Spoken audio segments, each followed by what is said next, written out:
ప్రభునందు ప్రియమైన ప్రేక్షకులకు యేసుక్రీస్తు నామంలో శుభములు తెలియజేస్తూ ఉన్నాను. ఈ రోజున మీతో ఆత్మీయ ఆహారాన్ని పంచుకోవడానికి దేవుడు నాకు చక్కటి అవకాశాన్ని అనుగ్రహించినందుకు ఆ దేవాది దేవునికి స్తోత్రం చెల్లిస్తూ ఉన్నాను. జాగ్రత్తగా నా మాటలు వినాలని ప్రభు పేరట మనవి చేయుచున్నాను. దేవుడు నీకు ఇచ్చిన ప్రతి దానికి లెక్క చెప్పాలి. దేవుడు నీకు ఇచ్చిన ఆయుష్కు లెక్క చెప్పాలి. దేవుడు నీకు ఇచ్చిన డబ్బుకు లెక్క చెప్పాలి. దేవుడు నీకు ఇచ్చిన కుటుంబానికి లెక్క చెప్పాలి. దేవుడు నీకు ఇచ్చిన ఆరోగ్యానికి లెక్క చెప్పాలి. దేవుడు నీకు ఇచ్చిన ఆస్తిని బట్టి లెక్క చెప్పాలి.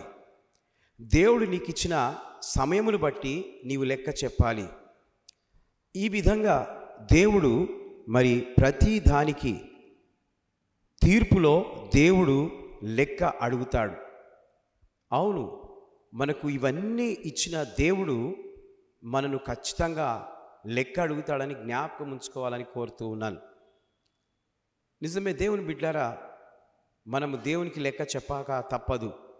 ఆయన ఒకరోజు అడగబోతూ ఉన్నాడు.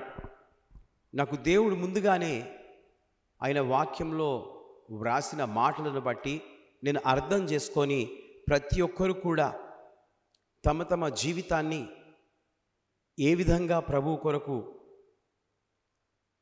వాడుతున్నారో, ఆయన పనిని చేస్తున్నారో, ఆయన సువార్తను ప్రకటిస్తున్నారో నాకు తెలియదు.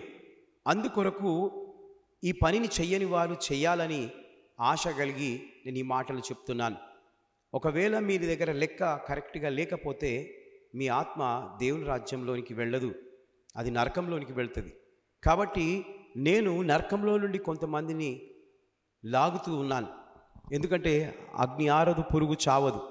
ఆ అగ్నిలో ఏ ఆత్మ పడిపోకూడదని చెప్పి ఈ మాటలు నేను తెలియజేస్తున్నాను, మనం లెక్క చెప్పాలని. అదేవిధంగా మరి దేవుడు అంటాడు, ఇన్ని సంవత్సరాలు ఆయుష్నిచ్చినాను, ఏమి చేశావు నీవు? నిజమే, దేవుని బిడ్డరా, పుట్టినప్పటి నుండి చనిపోయేంత వరకు దేవుడు మనకు ఆయుష్నిస్తూ ఉన్నాడు. ఏం చేస్తున్నాం అని దేవుడు అడుగుతాడు. ఇన్ని సంవత్సరాలు ఎంతో మందిని కలిసినావు నీవు, చాలామందిని కలుస్తూ ఉంటాం, కానీ మనము ఏం చేస్తున్నామో మనకు తెలియదు.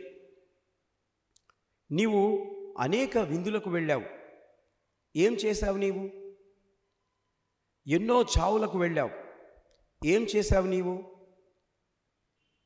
దేవుడు అడిగితే పౌలు చెప్పినట్లు చెప్పాలి. ఏం చెప్పాడు పౌలు? దేవుని ఎదుట